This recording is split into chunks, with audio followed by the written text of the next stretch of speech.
શું નામ છે સર આપનું? મારું નામ છે શૈલેન્દ્રસિંહ ભાટી.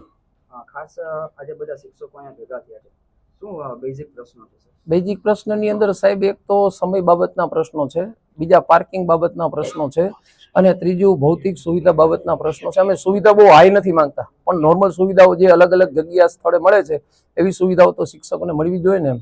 કારણ કે અમે જે શિક્ષક છે કોઈ દાડિયા નથી.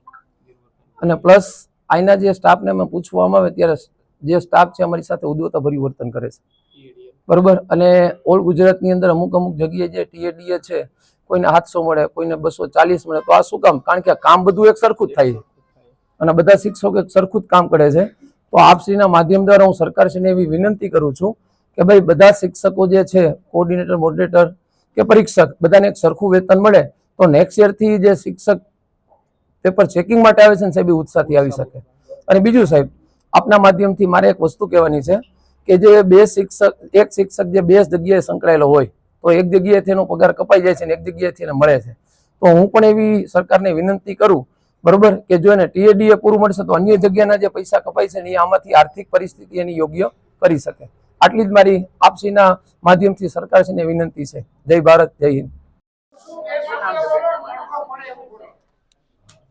બીજલ કક્કડ. ખાસ કરીને કયા પ્રકારના પ્રશ્નોના સામના આપણે કરવા પડે છે?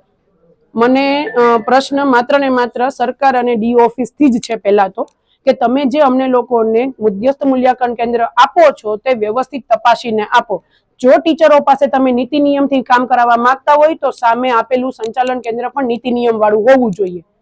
બીજા પ્રશ્ન એવા છે કે સરકારી ટીચર અને પ્રાઇવેટ ટીચરના જે પણ ભથ્થામાં અલગ અલગ વેરાયટી તમે આપો છો એ દુકાનોમાં હોય, સંસ્થાઓમાં ન હોય. એટલે એ વેરાયટી એક તો બંધ કરવાની જરૂર છે. અને જો વેરાયટી આપો છો તો કામે વેરાયટી પૂર્ણ સ્વીકારવા તૈયાર રહેવાનું. પછી જેને જેવું મળે ઉતને મેં ઇતના મિલતા હે, પછી અમે ચાલુ કરશું. શિક્ષક તરીકે આ સોંપતું નથી, પણ અમારે આ પ્રશ્નના જવાબ રૂપે આ દેવું પડશે.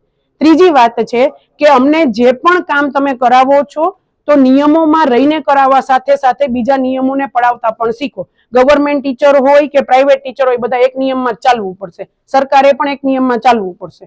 અને ડીઓ ને જો એવું લાગતું હોય તો અહીંયા આવે, જોવે, કલાક અમારી સાથે બેસે અને એ પરિસ્થિતિમાં જો ઈ રહેવા તૈયાર હોય તો અમે 6 કલાક રહેવા તૈયાર છીએ.